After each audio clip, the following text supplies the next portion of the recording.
I live 500 meters from Maidan. With these words, Ukrainian writer Andrey Kurkov begins his account of the revolutionary events that took place in Kyiv this winter.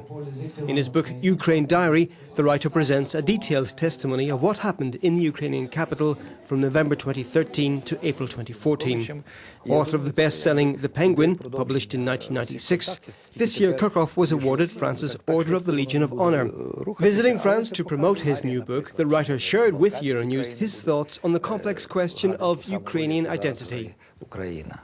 Mr. Kurkov, your books have been translated into 30 languages. You travel a lot, you give lectures, and you communicate with your readers. If you had an opportunity to demolish one stereotypical view of Ukraine by Europeans, which would it be? Firstly, it would be the old cliché that's still being used by foreign journalists, the one about Ukraine being split into a pro-Russian eastern part and west-leaning western part. When I meet university students, I don't see any difference between students in Donetsk and Lviv. Young people are similar everywhere, and they link themselves to Europe rather than to Russia. They think about their careers and future accomplishments. However, the majority of the population were born in the former USSR, of course. It's very difficult to change the mentality of those people, but it's necessary to find common ground with them. In your latest book, Ukraine Diary, you compare Ukraine to a sick child whose bed is surrounded by worried adults, the EU and the US.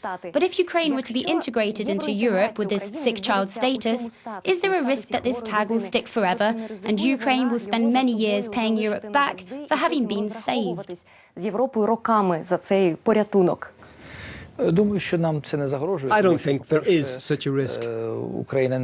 Firstly, because Ukraine will not become a member of the European Union while still being a sick child. Of course, it will be cured first.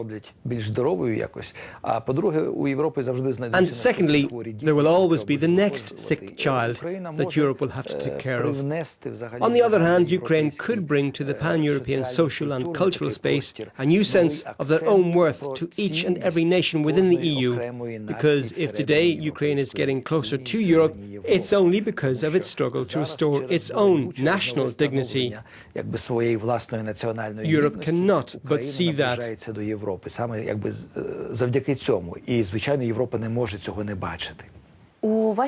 In your trilogy, The Geography of a Single Shot, that took you 9 years to write, you study the phenomenon of the so-called Soviet person and Soviet mentality. What do you actually mean by that? The Soviet mentality is that which is aimed only at the masses, the one where any individual, any person has no value at all and plays no role unless he, she is a leader. Ukraine never accepted such a mentality because Ukrainians are your normal, average European individualists. An image of self-centered farmers comes to my mind. That's to say, they are well prepared to argue about the boundaries of their individual land, but they wouldn't be eager to join a big party. The latter is a clear sign of abnormality for Ukraine, and this is why we have 184 registered political parties that basically have no ideology at all. Every Ukrainian can and normally does fulfill his dream when he knows that his future depends on himself alone and not on the system, the big party chief, the head of state or anything else for that matter. What role could and should people of culture and intellectuals play in today's Ukraine at this difficult juncture? Our writers are quite good at public debates. Many of them are talented bloggers who raise important issues in their articles and columns. What we need now is an active and dynamic debate, a competition of words, ideas and philosophical issues. For more than 15 years now, I've been travelling around France to promote my books, of course. But I've been talking to people about Ukraine more than about my books. And I guess that I have also contributed to the fact that today people in France know a lot more about Ukraine, and they can finally distinguish Ukraine from Russia.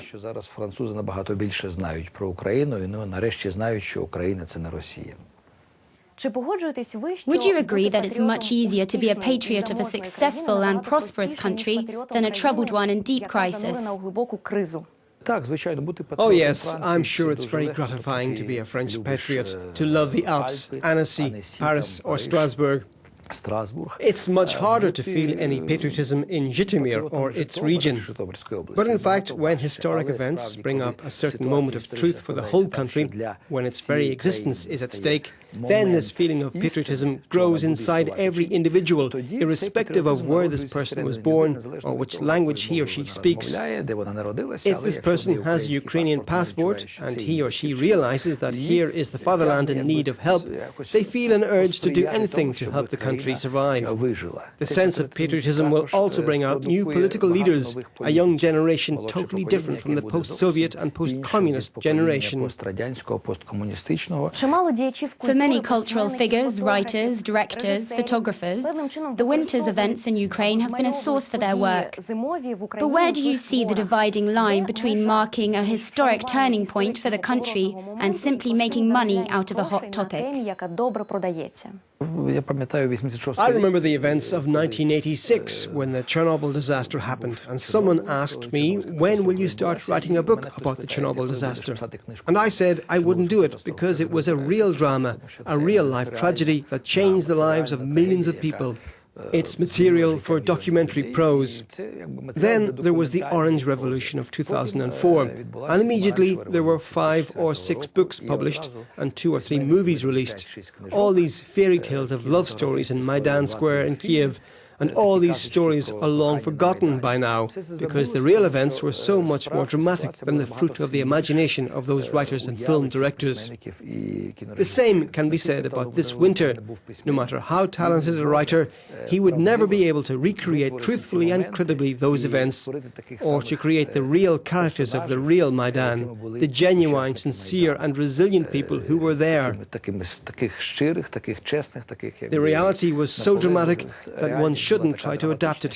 It should remain as it was.